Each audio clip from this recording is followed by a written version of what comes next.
নমস্কার বন্ধুরা, আজ আরও একটা নতুন ভিডিও নিয়ে চলে এসেছি। আর আমার পিছনে দাঁড়িয়ে আছে নতুন BS6 গাড়ি অশোক লিল্যান্ডের। বেশ কিছুদিন হলো রুটে পরিষেবা দিচ্ছে। চলুন গাড়ির ভিতরে কেমন কি বডিটা বানিয়েছে আর ভিতরের কেমন ডেকোরেশন আছে আপনাদেরকে দেখাই।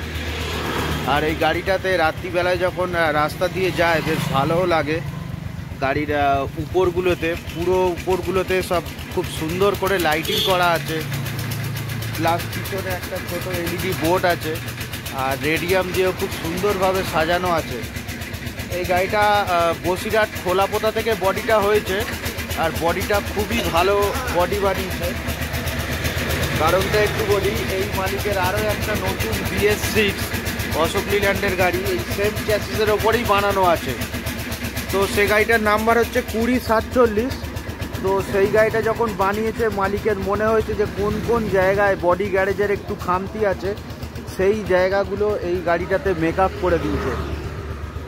যেমন একটুখানি বলি, যেমন এই ভিতরের যে স্ট্রাকচার করেছে, যেখানে যেখানে মনে হয়েছে যে একটু কমজোরি হয়েছে, তো সেই সমস্ত জিনিস এই গাড়িটার ভিতরে মেকআপ করে দিয়েছে।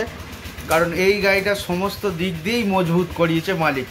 তো গ্যারেজ মালিকও সেইভাবে মালিকদের সাথে সহযোগিতা করেছে, যার জন্য এই গাড়িটা খুবই সুন্দর, ইউনিক লুকও আছে।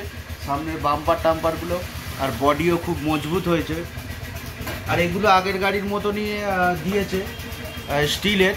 আর 2047 যে ভিতরের ডেকোরেশনটা ছিল এখানটায় খুব সুন্দর করা ছিল, কিন্তু প্যাসেঞ্জার গাড়ি যেহেতু, যার কারণে ওগুলোতে প্রচণ্ড পরিমাণে চাপ সৃষ্টি হচ্ছে বা ওগুলো ধরছে, ওগুলো ড্যামেজ হওয়ার চান্স একটু বেড়ে গিয়েছে। যার জন্য এটা যাতে লংজিভিটিও দেয়, দেখতেও ভালো লাগে, সেই মতন গাড়িটাকে বানিয়েছে।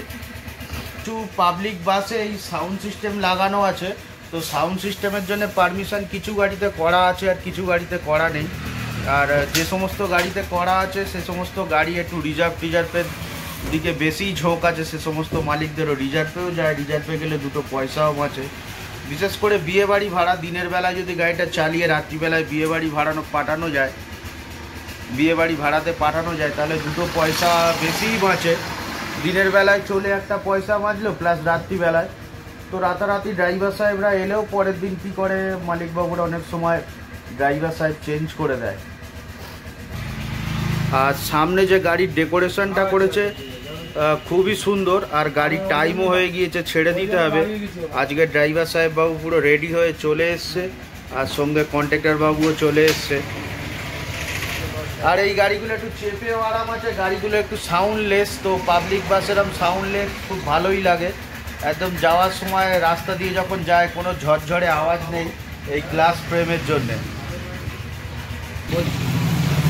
তো একটু যে ড্রাইভার সাহেব বাবু আজকে গাড়িতে ডিউটি করবে, উনি এই নতুন গাড়ি BS6 চালিয়েছে। আর এই গাড়িটাও বডিও খুব সুন্দর হয়েছে, চালাচ্ছে। তো একটু ড্রাইভার সাহেবের কাছ থেকে জেনে নিই গাড়িটা চালিয়ে ওনার কেমন লাগছে। অশোক লিল্যান্ড কোম্পানি যে গাড়িটা এত সুন্দর করেছে, যাতে অনেক সময় কিছু কিছু গাড়ির গিয়ার দিতে গেলে যেমন কষ্ট হয়, আমাদের যে গাড়ির গিয়ারগুলো আছে হাত যন্ত্রণা দেয়। তো গাড়ির গিয়ার টিয়ার সমস্ত সব কাছাকাছি করে দিয়েছে, যাতে ড্রাইভার সাহেবদের সুবিধা হয় লংয়ে জার্নি করতে, যাতে না শরীরে কোনো কষ্ট আছে। তো কেমন কি লাগছে তোমার গাড়িটা চালিয়ে একটু বলো দেখি শুনি। এই গাড়ি চালালে মানে স্করপিও হারবে না যাবে। এই গাড়ি ক্লাস, ব্রেক, স্টাইরিং মানে সব স্মুথ একদম, মানে এর কোনো কষ্ট নেই। সারাদিন যে ডিউটি করো তো কষ্ট হয় না? তো কষ্ট ফিল হয় না আমার। আর গাড়ি লোড হয়ে গেলে ব্রেক করে, যে সমস্ত অনেক সময় লোড হয়ে গেলে গাড়ি একটু বেশ শক্তভাবে ব্রেক করার জন্য যে অভিজ্ঞতার দরকার, বা ব্রেক করতে একটু কষ্ট হয় গাড়ি দাঁড় করাতে, এই গাড়িতে সে ধরনের কোনো হেডেক তোমার লাগে? ব্রেক মারলেই টাইম টু টাইম দাঁড়িয়ে যায়। একটু চেপে মারলে পরে প্যাসেঞ্জার সব এক জায়গায়। তাই হ্যাঁ। তো লিল্যান্ড কোম্পানির গাড়ি যেহেতু আমাদের রুটে বেশি, ওই জন্য লিল্যান্ড কোম্পানির গাড়ির কথাই বললাম। তো ব্রেক সিস্টেম মারাত্মক করেছে এই গাড়িগুলোর। BS6 এর ব্রেক এত ফাইন কোয়ালিটির ব্রেক করেছে, না চালালে আপনারা বুঝতে পারবেন না। আসি বন্ধুরা, আবার দেখাবে পরের আরও একটা নতুন ভিডিওতে। আর আমার ভিডিও ভালো লেগে থাকলে অবশ্যই লাইক করে যাবেন, সাবস্ক্রাইব করে যাবেন, আর কমেন্ট করবেন নিশ্চয়ই। আর সাবস্ক্রাইব করে গেলে আমি উৎসাহ পাবো আর নতুন নতুন ভিডিও বানাবো। আর আমাদের আজকে এই গাড়িতে যে কন্ট্রাক্টর বাবু ডিউটি করছে, ওনার সাথে একটুখানি কথা বলিয়ে দিই। তো কন্ট্রাক্টর বাবুর নাম কি? জিয়ারুল মোল্লা। জিয়ারুল মোল্লা। তো তো রোডে আমাদের 1270 গাড়িতেও ডিউটি করেছে। তো নতুন গাড়ির জন্য জিয়ারুল মোল্লারা আরও অনেক কন্ট্রাক্টর বাবু আছে রোডের, ভালো ভালো কন্ট্রাক্টর বাবু। এই সমস্ত কন্ট্রাক্টর বাবুরা থাকলে নিশ্চয়ই মালিকদের অনেকটা টেনশন ফ্রি থাকবে।